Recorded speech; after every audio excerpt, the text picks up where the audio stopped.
Welcome back to another video on the FG1. Last time, so I rolled the fenders, lowered the suspension substantially compared to what it was before, but I can't drive it right now because of, well, I mean, the front tires are okay. They've got clearance. Rear tires are not okay. Can't see the inside right now. I also got the e-brake on, so I can't spin them. But the inside edge is completely corded and it's got a lot of stair stepping on it. I have new tires that should be showing up here in the next couple of hours, and hopefully camber arms showing up here in the next couple of days. So I'm going to pull these off, get the wheels cleaned up, because obviously, as you can see, there's a lot of nastiness there. This one was on the passenger front of the SI. Like I showed you in the last video on that one, where I replaced the axle, that axle was slinging grease like crazy. So that's what's covered this one, and you get that cleaned up. So I'm gonna pull these off, get them outside, get them cleaned up, and then won't show you the process of dismounting and mounting the tires, because I'm gonna do that at work, and I'm not gonna do video while I'm at work on premises. That'd be weird and probably a conflict of interest with my job, but minor details. And then when the camber arms show up, we'll get those installed on the rear and get the suspension dialed in as best I can without being on an alignment rack. Because right now I'm just eyeballing it as far as the camber goes.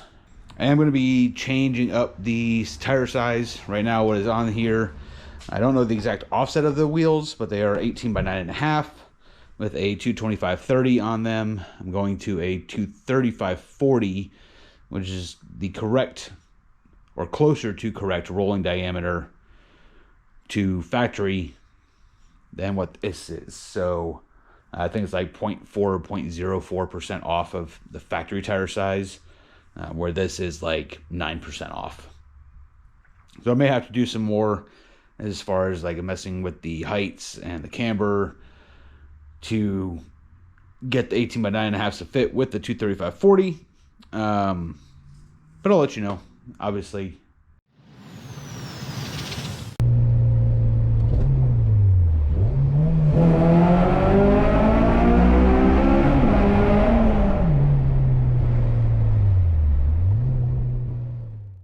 I spent about the last, 2 hours or so cleaning these damn wheels. 2 of them turned out pretty good. This one, you can see the inside I got pretty well. There's still some spots from like where the old wheel weights were. And this one over here, again, same, pretty well. Couple little spots, but for the most part, just old wheel weight dirt. This wheel, this is the one that had the axle leaking into it. I've used engine degreaser, wax, and what the hell is this stuff called? Wax and tar remover. Use that. Nothing. I probably spent an hour just on this wheel alone, and that's as good as I can get it. So this is what it is. Again, got these wheels on the SI when I bought it, so not too entirely worried about it, but I wish I could get it cleaner. Realistically, if I wanted to keep these wheels, I would powder coat them. Not white, because I hate white wheels. They suck ass when it comes to brake dust and having to clean every 3 days. And then this wheel over here, again, not sure what the hell got on this wheel, but it is embedded into the paint on the outer lip and the inner lip, or the barrel, I should say. I've, again, wax and tar remover, engine degreaser, everything, and not coming off. So wheels are where they are. The 2 dirty ones are going to end up actually going in the rear. Got the new tires mounted on the JNCs for this one. As you can tell just by looking at it, substantially more tire than what was on the, or than what was on it previously. I went from a 225/30/18 to a 235/40/18. So rolling diameter with the 235/40s is much closer to factory specs, so my speedometer should be correct or closer to correct. But getting those 225/30s off, holy shit, that was a pain in the ass. Luckily, I've worked in tire shops and at like Firestone and all that stupid crap before, so I still remember how to use the tire machines. So, but fronts I think should be fine. I'm going to put those on, lower the front end down. The rears though, I'm not going to put on right now because I was already sitting fender 2 tire with the 225/30s. Hopefully the camber arms show up here in the next couple of days and we can get those on, dial in a little bit more camber in the rear so that these will fit underneath and I don't have to raise the car. Once that's done, I can finally drive this girl again, and then I'll have both of the cars running, and that'll be fantastic. So I don't have to put the miles on the SI, I can put the miles on this one. Control arms showed up. So let's see what we got. Fancy sticker. You can go up there for now. That'll go. Not on a car.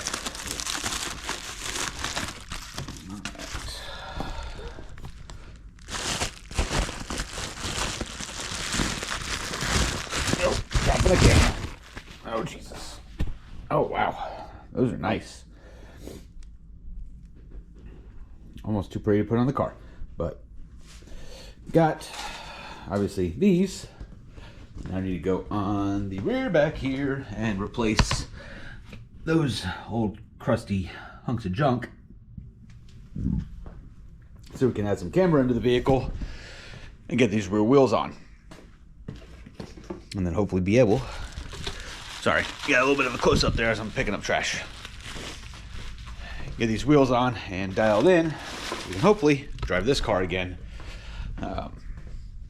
I didn't mention it in the video of the SI that's outside, but need to get that in and pull out the coilovers and see where they're hitting. As even with rolling the fender, it seems like after rolling the fender more, the tire is hitting more, which makes no sense logically. So we'll get this one going and then I'll bring you back in on the other one at some point, or I'll just do it and let you know what I did. Passenger side is out. This is the more annoying side. You got the 14mm bolt up here that holds it into the knuckle. Because of how low I have the car, I actually had to take off the shock bolt as well so I could get some access to it. But you have 2 bolts way, yeah, you're not really gonna be able to see it, but they're way up here. So where that finger is one of them, and where that finger is the other one. This one you can relatively get to pretty easily. This one with the exhaust on is a pain in the ass, but I got it, so we're good to go there. I just need to put the new one on this side, and then we'll get the other side on. That one should be easier because you don't have an exhaust in the way, but definitely not the most fun thing to do with the exhaust on. If you can do it without the exhaust in the way, great. Otherwise, I ended up using a short 14, a swivel, and a lot of extensions to be able to get past the exhaust and the sway bar, which is, oh my God, tiny. And then now I need to get it all put back together. I'm gonna do the same thing on the driver's side, and then I'll bring it in when I have them both installed, and we get this camber dialed in so that we can fit the Meteor tire underneath the rolled fender. Both sides are on. Nice new shiny K-tuned rear camber arms. As they are right now, they're just on the most max out setting, so -3 degrees on top of whatever negative was added by lowering the car. You can see at the front here at basically ride height, obviously the rear's not lowered. We're pretty much straight down, fender to lip.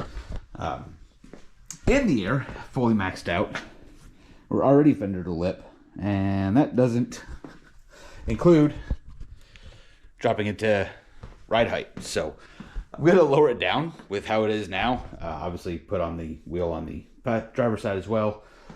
Lower it down, see where it's at just for the hell of it, and then obviously we'll raise it back up and adjust as needed. I do feel like I don't know, we'll see. They did a pretty good job of rolling these fenders, but We are very, very close right here. So we'll see where it's at once we lower it down. Might have to, well, I'm definitely going to have to dial it in more. Toe's going to be way off from lowering it so much. But I'll get these wheels on, get the rear camber dial in as best as I can, and then take her for a test drive and see how bad she scrapes. So this will be an interesting process. It's the first time I've actually lowered a car this much. So you can hear the car behind me right now running, obviously, but I'm gonna show you something that's gonna make it so I can't drive the car like this. Either I need to raise it or get new tires. But look at the wheels. I'm gonna set you down, get in the car, and go lock to lock and show you what I'm talking about.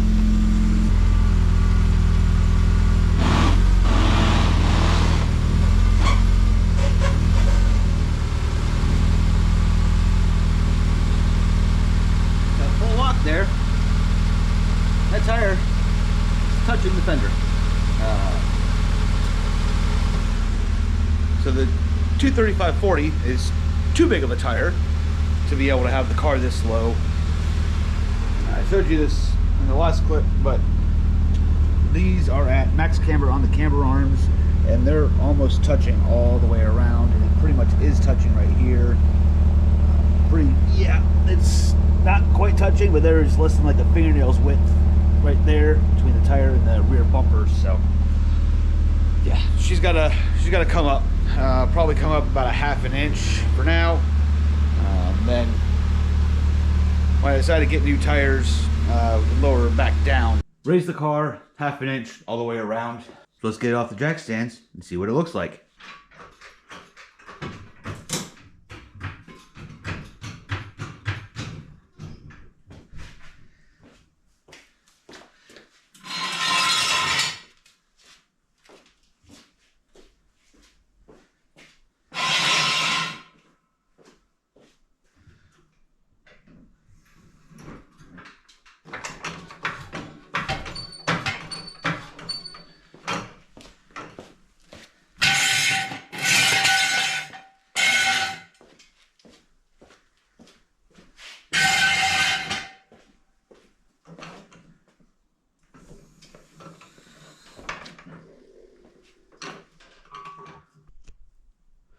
So far, so good. A little more clearance up here. We'll start it up here in a second and see if we go lock to lock on it. Rear, more than a finger's width now, and it's not touching the rear bumper. I've actually got a finger in between the bumper and the tire here. So, see, still a lot of camber here in the rear to get those 235s to fit. Front's substantially less, but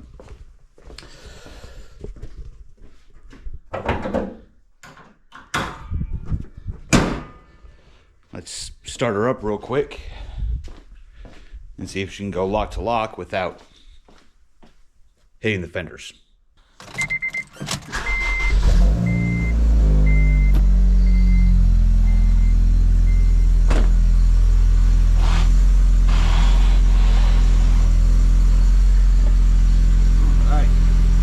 Much better. She got basically a finger's width, so the ½ inch should work with these tires. Move this guy out of the way and we'll go take her for a test drive and see how she feels. Went and test drove it. Front end is rubbing a lot. I didn't even get above like 35-40 miles an hour. Every little bump, it just rubs. Tower defender. So as you see, the wheels are off already. Got the cutting wheel out. We're going to cut off this inside lip here on both sides. Probably try and fold it back down since I did fold it up already. That way I can get a cleaner cut on it. But after I do that, I'm going to throw this on there and we're going to sand it down as best we can so that it doesn't have a razor blade edge to slice the tire with.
just to the passenger side, need to throw some like, I've got that steel it over there. I'll throw some of that on the back edge, but as you can see, oh, of course my light turned off. Why wouldn't it stay on? The inside edge here is completely flat all the way around. Did I do a perfect job? No. I kind of nicked the outside of the fender here, but otherwise, I mean, that is nice and smooth. There's no real sharp edges on it anywhere. So, ow. Okay, well, I missed one spot of the metal, but otherwise, yeah. For the most part, everything on this side is looking good. So, I went all the way up to the corner right here, which still has a little chunk of metal in it. And then all the way back to right here, kind of where I have the fender liner. Both sides on the front fenders are cut. I did a slightly better job on this side other than nicking this edge right here, but that's fine. Again, like I said, these fenders are junk. It's got this clear bra on it that just bleh, and they don't fit right against the door. They don't fit right down at the bottom. Realistically, they would be replaced at some point if I decide to do anything with the exterior of this car, or just leave it kind of looking clapped out and whatever. This side I got a little aggressive on. I went a little hard on the edge, so it's not fully even all the way around right here, but it's not enough that you can tell from a distance. I know because I did it, but you're never going to notice that just by looking at the car at a quick glance. So. Ow, that was kind of sharp a little bit. Not that bad, actually. So, cherry picker. I'm going to go take it for a test drive, see what happens, see if we're still rubbing. That was a very, very failed first test drive. You can see, passenger side is perfectly fine. Driver's side did not fare nearly as well. You can see, it got crumpled. Not entirely sure how, is considering this side I cut more out of, but looks like we're going to be running this car with no fenders so that I can actually drive it for now. Well, interrupting the last clip,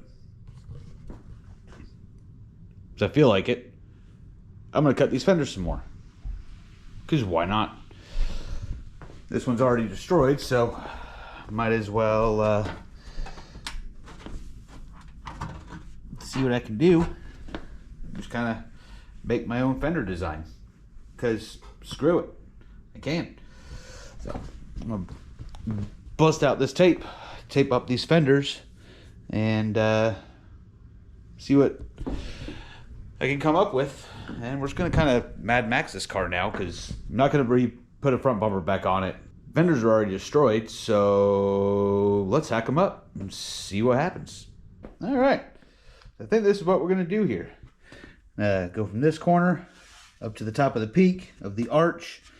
So we'll kind of have part of the wheel arch here, and then as soon as we get to the top of that peak, straight back, top line, not the bottom one, and then straight down to this corner here. Did the same thing on both sides, and I measured it from one side to the other after drawing it. So that's the same distance from here to here is the same. From this corner to this point is the same. This point is the same on both sides. So we're going to start cutting her up.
passenger side is done.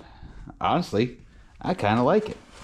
Need to clean up the outside edge still a little bit more. But and then we're going to go through behind and hit it with some of the steel it again, just to clean up the, or not clean up, but seal the edges that are bare metal now. But yeah, overall, just a big mouth fender. This is stupid, and I love it. It looks so ridiculous. There's the passenger side. There's the driver's side. Not that you can really see the driver's side very well with the lack of lighting over here, but yeah. It looks so dumb, and I don't care. I think this car I'm just going to do stupid shit with, and why not? Screw it. I don't really care that much. Again, it's just a base model, so really not too worried about anything that I do with it. Before my camera rudely shut off on me, I was going to say it's going to be a bash bar on the front. DC5 Creations makes one. I'm going to do that, plus some other stuff in the front as well. But with this, I just think I'm going to kind of go stupid with this car just for the hell of it and see what kind of dumb crap I can do to it. So that's going to be the end of this one. Unlike the last ending, which I interrupted with this clip. Hope you guys enjoyed. Have a good one. See you next time.